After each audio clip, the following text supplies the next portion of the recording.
আসসালামু আলাইকুম। আজকে সস্তার গরু দেখাবো আপনাদের।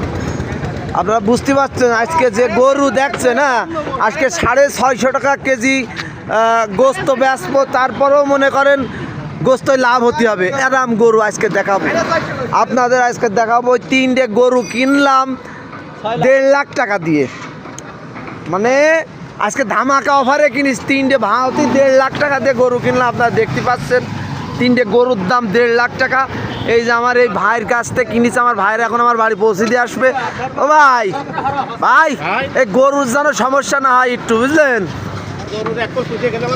আর না না না, একটু সাবধানে পাঠাই দেবেন, আর লাভিয়ে 1.5 লাখ টাকা নিয়ে নেবেন আপনারা, বুঝতে পেরেছেন? যাই হোক, আপনারা দেখতে পাচ্ছেন এই মুহূর্তে আমি গরু হাট থেকে, এই শেলমারি হাট থেকে আমি গরু কিনে এই মাত্র পাঠাচ্ছি।